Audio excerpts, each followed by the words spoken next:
కంటి నుండి ఒక కన్ను గానీ, 2 కన్నులు గానీ కంటి నుండి ఈ కంటిన్యూస్‌గా కన్నీళ్లు కారటం అనేదాన్ని ఎపిఫోరా అంటామండి.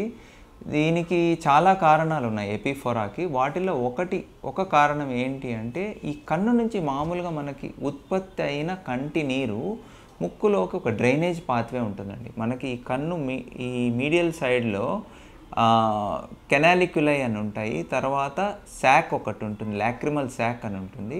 ఆ సాక్ ద్వారా లాక్రిమల్ డక్ట్ ద్వారా ముక్కులోకి డ్రైన్ అవుతాయండి. కంటి నుంచి ముక్కులోకి ఒక డ్రైనేజ్ పాత్వే మనకి నేచర్ ఇచ్చుంటుంది.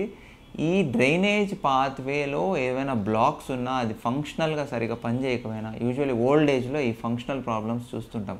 ఆ పంపింగ్ సిస్టమ్ సరిగ్గా లేకపోతే కన్నులో ఉత్పత్తి అయిన నీరు ముక్కులోకి పంప్ అవ్వదు. అప్పుడు ఆబ్వియస్‌గా మనకి ఈ బుగ్గ మీదకి నీళ్లు కారిపోతూ ఉంటాయి. కొంతమంది ముసలి వాళ్ళకి చూస్తూ ఉంటాం మనం. దీన్ని ఎపిఫోరా అంటాము. ఇది కామన్ ప్రాబ్లమే అండి. దీనికి ఏ లెవెల్‌లో అబ్స్ట్రక్షన్ ఉంది అనేది మనం ఫస్ట్ కంటి డాక్టర్ దగ్గరికి వెళ్లి నిర్ధారించాలండి.